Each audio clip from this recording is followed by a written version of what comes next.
Hi అండి. Welcome back to masala కబుర్లు channel. ఇవాళ నెల్లూరు చేపల పులుసుని రుచి చూసేద్దామా? రెసిపీలోకి వెళ్ళిపోదాం పదండి.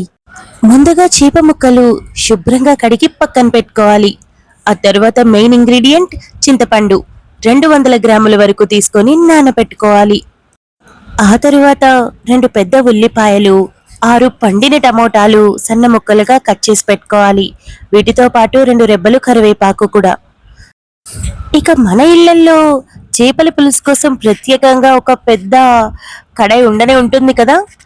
ఆ పాత్రని స్టవ్ మీద పెట్టి ఆయిల్ వేసి వేడెక్కిన తరువాత ఆవాలు జీలకర్ర వేసి చిటపటలాడనివ్వాలి. ప్రతి జిల్లాలో చేపల పులుసు ప్రత్యేకంగానే ఉంటుంది.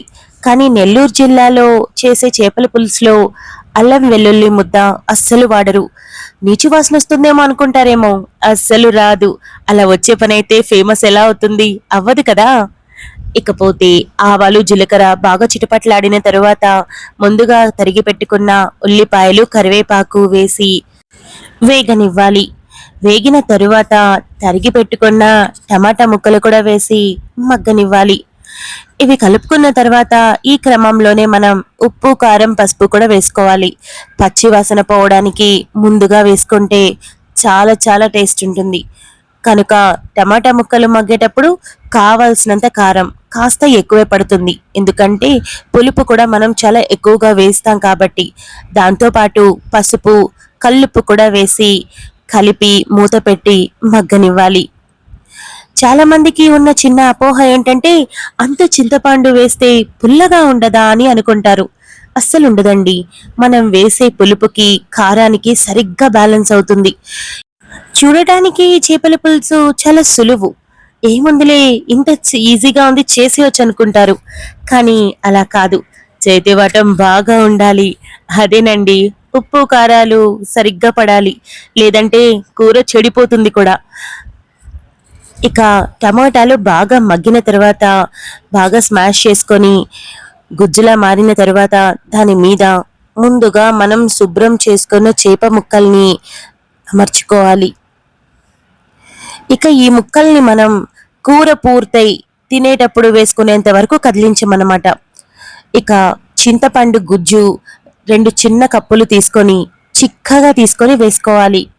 ఆ తర్వాత ఎంత చింతపండు గుజ్జు తీసుకున్నామో అంతే మంచినీళ్ళు కూడా తీసుకొని వేసుకోవాలి.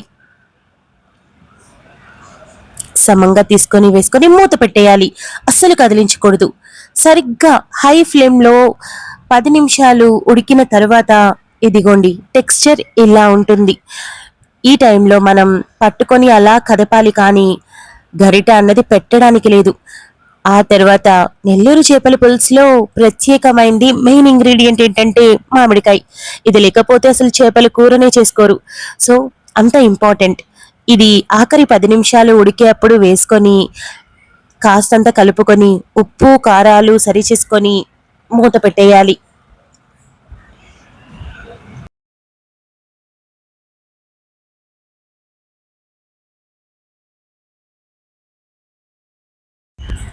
పది నిమిషాల తర్వాత కూర ఇలా చిక్కబడే టైంలో ఆవాలు మెంతి పొడి 1/2 స్పూన్ మాత్రమే వేసుకొని మరోసారి కాస్తంత అటు ఇటు కలిపి మూత పెట్టుకొని 2 నిమిషాలు, కేవలం 2 నిమిషాలు ఉడికించుకుంటే చేపల పులుసు రెడీ. ఈ చేపల పులుసు హై ఫ్లేమ్లో మాత్రమే చేసుకోవాలి. చూసారుగా కూర ఎలా చిక్కబడిందో, చేప ముక్కలు కూడా చక్కగా ఉడికిపోయి చాలా ఎమ్మీగా కనిపిస్తుంది కదా. తినడానికి కూడా అంతే ఎమ్మీగా ఉంటుంది. తప్పకుండా ట్రై చేయండి. ఈ చేపల పులుసులో కొత్తిమీర అవాయిడ్ చేయడం మంచిది, ఫ్లేవర్ పోతుంది. వేడి వేడి అన్నంలో పులుసు చిక్కగా కలుపుకొని కాస్తంత మామిడి పండు గుజ్జును కూడా తీసుకొని అందులో కలుపుకొని ఆ తర్వాత బాగా ఉడికిన చేప ముక్కని కాస్తంత తీసుకొని కలుపుకొని తింటే అద్దిరిపోతుంది. ట్రై.